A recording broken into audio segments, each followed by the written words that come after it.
Good morning प्यारे बच्चों। आज की क्लास में आप लोगों को जो चैप्टर चल रहा था जिसका नाम है मैट्रिसेस यानी आव्यूह, इसकी एक्सरसाइज स्टार्ट करनी थी।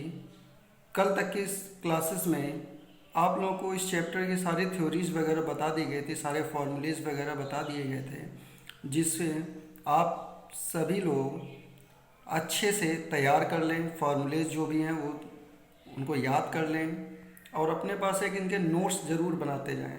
अगर आपको इन ये सारे वीडियोस नहीं मिल पाए हैं जी, जैसे कि कुछ लोग बाद में भी ऐड हुए हैं, तो आप मुझे अलग से व्हाट्सएप करके सारे वीडियोस मुझसे प्राप्त कर लें। लेकिन सारे वीडियोस जो हैं ढंग से देखें, समझें, तभी आपको ये एक्सरसाइजेज बहुत अच्छे से समझ में आएंगी। चलिए एक्सरसाइज स्टार्ट करते हैं। तो पहली एक्सरसाइज है 3.1, जिसमें पहला सवाल है, जिसमें आव्यूह a बराबर 1 ये आव्यूह दिया जा रहा है। इसमें हमें ज्ञात करना है नंबर फर्स्ट आव्यूह की कोटि, नंबर सेकंड अवयवों की संख्या, नंबर थर्ड हमें ये सारे अवयव ज्ञात करने हैं। ठीक है बच्चों, तो देखो ध्यान से, ये जो आव्यूह हमें दिया जा रहा है इसका सबसे पहले कोटि क्या है। तो कोटि निकालने के लिए बच्चों हमने बताया था कि सबसे पहले हम उसकी पंक्तियों की संख्या को गिनते हैं और इसके बाद उसके स्तंभों की संख्या को, मतलब number of rose and number of columns, दोनों को हम देख लेते हैं। तो देखो बच्चों ध्यान से, यहाँ समझाया जा रहा है आप लोगों को। यहाँ देखो ये पहली रो है जिसको हम R1 से प्रदर्शित करते हैं, ये दूसरी रो है जिसको हम R2 कह सकते हैं, ये तीसरी रो है जिसको हम R3 कह सकते हैं। तो इसका मतलब ये हुआ कि यहाँ पर बच्चों ध्यान दो, 3 रोज हैं, मतलब 3 पंक्तियाँ हैं। और जब स्तंभों की बात आएगी तो बच्चों देखो ये C1 है पहला स्तंभ, ये C2 है दूसरा स्तंभ, ये C3 है तीसरा स्तंभ और ये C4 है चौथा स्तंभ। इसका मतलब ये हुआ कि इस आव्यूह में 3 पंक्तियाँ हैं और 4 स्तंभ हैं। ठीक है बच्चों, इस आव्यूह में 3 पंक्तियाँ हैं और 4 स्तंभ हैं। कितने स्तंभ हैं बच्चों? 4 स्तंभ हैं।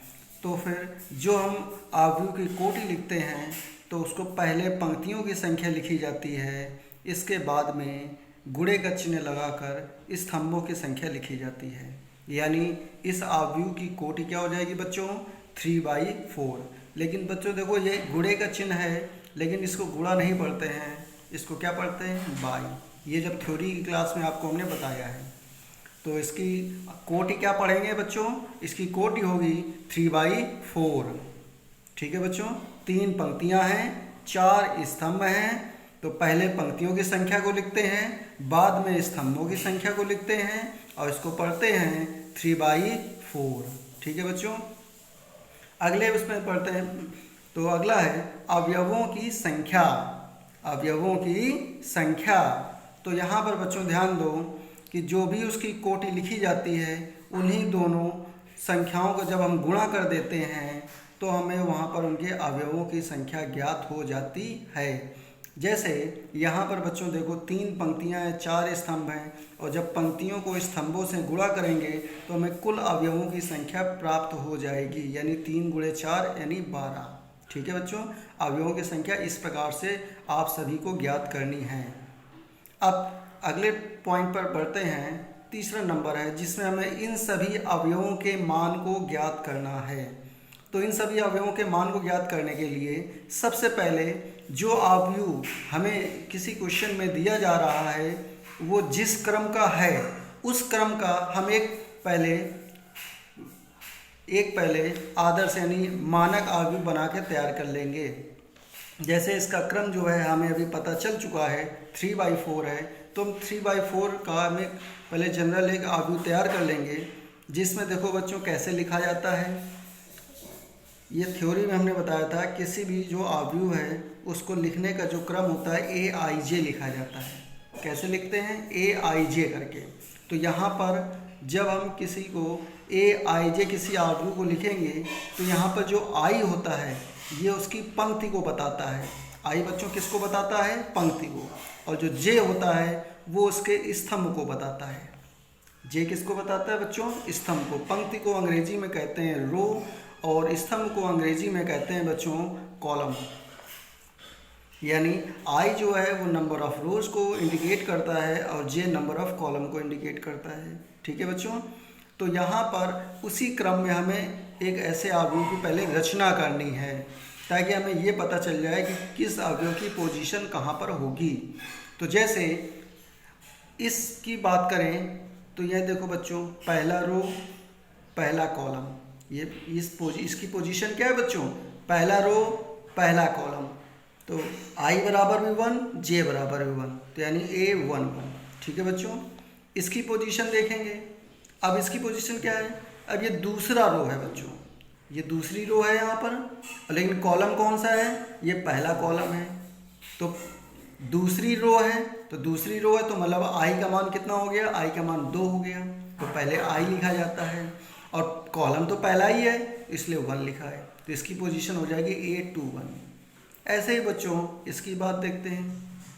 तो यहाँ देखो ध्यान से बच्चों, इसकी जो पोजीशन है ये तीसरी रो में आ जाता है।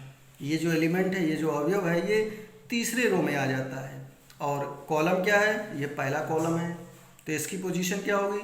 थर्ड रो फर्स्ट कॉलम, यानी थर्ड रो मतलब 3 और फर्स्ट कॉलम मतलब 1, तो पोजीशन हो गई A31। अब इसके नीचे नहीं जाएंगे, क्यों बच्चों? क्योंकि यहाँ पर जो पंक्तियों की संख्या है वो 3 है।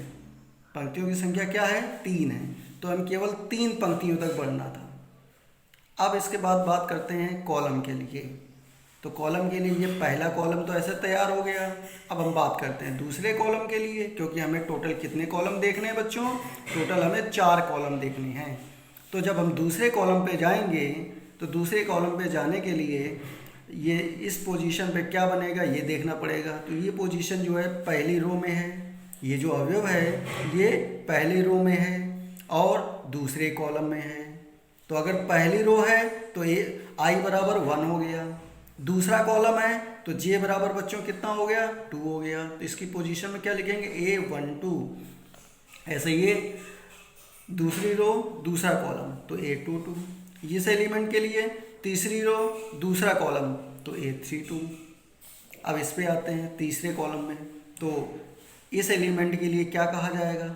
ये पहला रो का है और तीसरे कॉलम का है तो A13। ध्यान रखो बच्चों, AIJ करके लिखा जाता है, I पंक्ति और J कॉलम यानी स्तंभ। तो पहले तुम्हें पंक्ति लिखना है, बाद में तुम्हें स्तंभ लिखना है। तो जब इसकी बात करेंगे तो ये पहले पंक्ति में है और तीसरे स्तंभ में है, तो पहली पंक्ति तीसरा स्तंभ यानी A13। इसकी बात करेंगे तो दूसरी पंक्ति तीसरा स्तंभ यानी A23। इसकी बात करेंगे तो ये तीसरी पंक्ति तीसरा स्तंभ यानी A33। और ऐसे ही चौथे स्तंभ को भी तैयार कर लेंगे, तो हमें 3/4 क्रम का एक आव्यूह बन के तैयार हो जाएगा। अब हमें जिस वैल्यू की आवश्यकता है उसको यहाँ पर नोट डाउन कर लेंगे। जैसे A13 की वैल्यू हमें निकालनी है, A13 की वैल्यू निकालनी है, तो अब फिर से देखें A13 ये लिखा हुआ है बच्चों, ध्यान से देखो, ये आपका लिखा हुआ है A13, मतलब ये आपका पोजीशन जो है ये पहली रो है और तीसरा क्या है बच्चों? कॉलम है। तो अब इसी में आ जाते हैं, पहले रो में आ जाओ और तीसरे कॉलम में आ जाओ। पहले रो तीसरा कॉलम में क्या एलिमेंट मिल रहा है बच्चों? 19।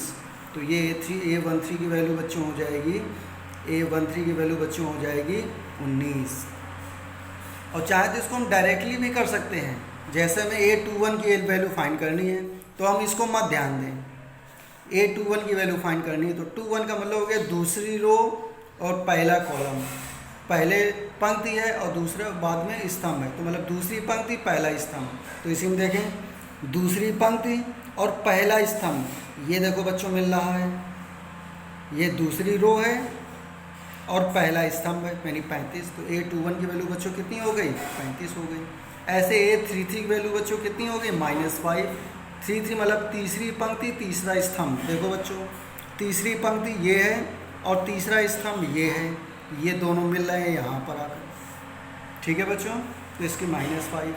ऐसे ही A24 की वैल्यू बच्चों दूसरी पंक्ति चौथे स्तंभ में देख लो, दूसरी पंक्ति ये है तो इसी के सीध में और चौथा स्तंभ ये इसके सीध में, दोनों जहाँ मिलेंगे यानी 12। तो A24 की वैल्यू होगी बच्चों 12। ऐसे 23 की वैल्यू बच्चों 5/2 यानी 5/2।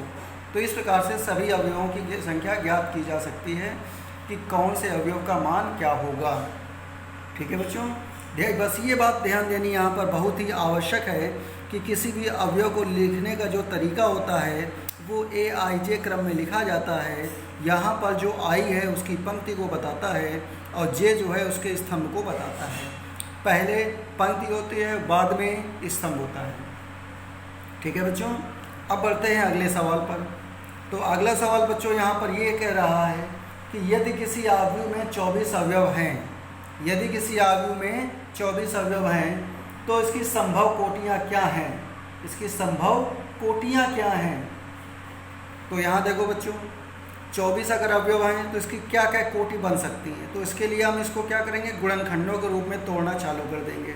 इसके फैक्टर कर लेंगे कितने जितने भी संभव हों। जैसे पहले इसको हम 1 से भाग देंगे तो 24 बार जाएगा, तो या तो 1/24 बनेगा या तो 24/1 बनेगा।